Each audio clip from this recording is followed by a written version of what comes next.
ज्योतिष की दुनिया के इस दिलचस्प विश्लेषण में आपका स्वागत है।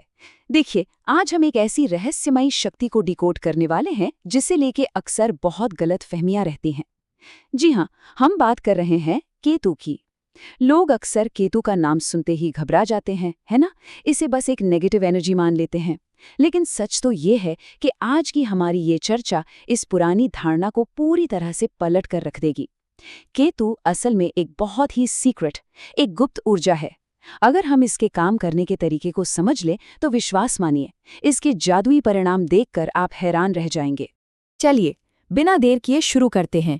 आज हम सबसे पहले केतु के आध्यात्मिक रहस्य को समझेंगे, उसके बाद सीधे 12 भावों में इसके छिपे हुए राज खोलेंगे। फिर कुछ बेहद आसान और अचूक उपायों पर बात करेंगे और आखिर में समझेंगे कि ये सब मोक्ष से कैसे जुड़ा है। तो सबसे पहले बात करते हैं केतु के असली आध्यात्मिक स्वरूप की। देखिए, सबसे पहले हमें केतु के बेसिक नेचर को समझना होगा। केतु कोई साधारण ग्रह नहीं है, ये पूरी तरह से अंतर्मुखी है। मतलब ये ऊर्जा को बाहर फैलने से रोकता है और उसे अंदर की तरफ खींचता है। ये वैराग्य और मुक्ति का प्रतीक है। आसान शब्दों में कहूं तो जन्म कुंडली के जिस भी घर में केतु बैठता है वो उस हिस्से की ऊर्जा को समेट लेता है। इसे बाहरी दिखावा और बेवजह का शोर शराबा बिल्कुल पसंद नहीं है। और बस यहीं से निकल कर आता है वो गोल्डन रूल, वो सुनहरा नियम जो पूरा का पूरा गेम बदल सकता है। नियम बहुत ही सीधा है। केतु जिस भी भाव में बैठा है उस भाव से जुड़ी बातों को बिल्कुल टॉप सीक्रेट रखना है, एकदम गुप्त। अगर उस भाव से जुड़े राज दुनिया के सामने खोल दिए गए तो समझ लीजिए केतु के शुभ फल वहीं खत्म हो जाएंगे। रहस्य खोलना मतलब केतु के अंतर्मुखी स्वभाव से पंगा लेना। अब देखते हैं कि ये जो गोपनीयता का नियम है, ये हमारे 12 भावों में काम कैसे करता है। अब आप सोच रहे होंगे कि असल जिंदगी में इसका क्या मतलब है। चलिए, पहले 4 भावों को देखते हैं। अगर केतु पहले भाव में है तो अपनी फ्यूचर प्लानिंग किसी को मत बताइए, बिल्कुल चुप। दूसरे भाव में है तो अपने बैंक बैलेंस का दिखावा कभी मत कीजिए, शायद खुद से भी नहीं। तीसरे भाव में केतु होने पर अपने छोटे भाई बहनों से रिश्तों और अपनी यात्राओं का ढिंडोरा पीटने से बचना चाहिए। और चौथे भाव का मतलब है घर की शांति या नई प्रॉपर्टी खरीदने का प्लान जब तक फाइनल ना हो जाए किसी को कानो कान खबर नहीं होनी चाहिए। इसी सिलसिले को आगे बढ़ाते हैं और चलते हैं 5वें भाव की तरफ, जो बुद्धि और प्यार का घर है। यहाँ अपनी पढ़ाई, मंत्र सिद्धि और लव लाइफ को एकदम सीक्रेट रखिए। छठा भाव दुश्मनों का होता है, तो अपनी बीमारियों या दुश्मनों को पछाड़ने की क्या रणनीति है ये किसी को मत बताइए। 7वें भाव में केतु हो तो वैवाहिक जीवन और बिजनेस पार्टनरशिप की बातें 4 दीवारी से बाहर नहीं जानी चाहिए। और 8वें भाव का तो नाम ही गुप्त जीवन है। यहाँ अपनी आध्यात्मिक साधना, वसीयत या किसी भी तरह के गुप्त धन को पूरी तरह से छिपा कर रखना ही सबसे बड़ी समझदारी है। और आखिर में आते हैं 9वें से 12वें भाव। 9वें भाव में अपने गुरु से मिले मंत्रों और आध्यात्मिक अनुभवों को दुनिया से छिपा कर रखें। 10वां भाव करियर का है, तो ऑफिस पॉलिटिक्स से एकदम दूर रहें और प्रोजेक्ट्स पूरा होने से पहले बॉस को छोड़कर किसी को न बताएं। 11वां भाव लाभ का है, यानी अगर कोई बड़ी इनकम होने वाली है तो उसका शो ऑफ तो बिल्कुल नहीं करना है। और 12वें भाव में केतु होने पर किए गए दान या विदेश जाने के प्लान्स पूरी तरह प्राइवेट रहने चाहिए।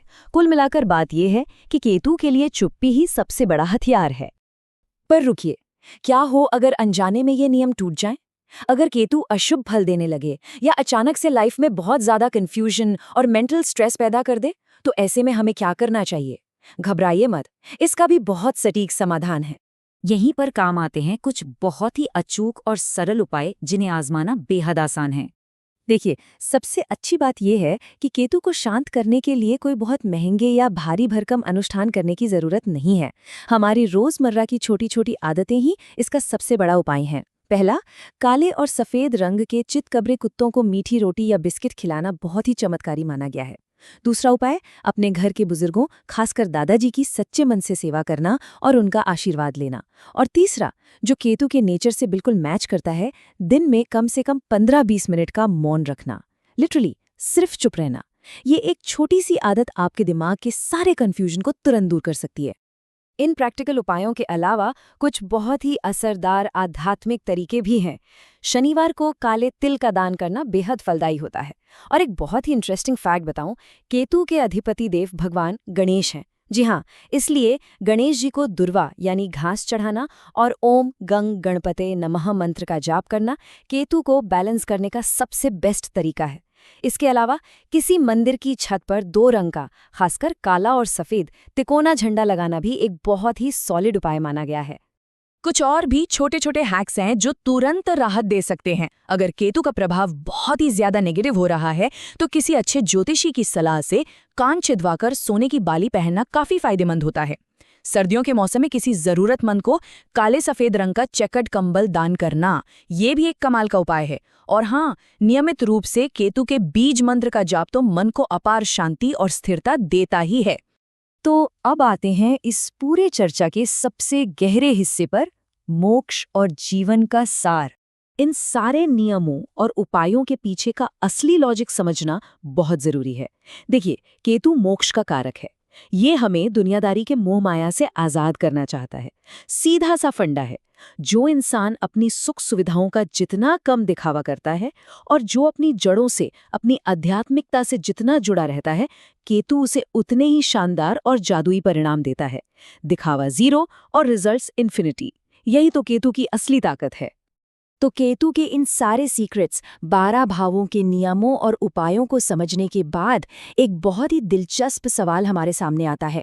जरा सोचिए, आपकी अपनी जन्म कुंडली के उस खास भाव में बैठा केतु आपके लिए क्या विशिष्ट परिणाम तैयार कर रहा है। हर किसी की कुंडली अपने आप में एक अलग ब्रह्मांड है ना? तो ये विचार हमें अपनी खुद की गहराई में झांकने के लिए मजबूर करता है। इस खास विश्लेषण में हमारे साथ जुड़ने के लिए आपका बहुत बहुत धन्यवाद। अगली बार हम ऐसे ही किसी और दिलचस्प विषय को गहराई से डिकोड करेंगे।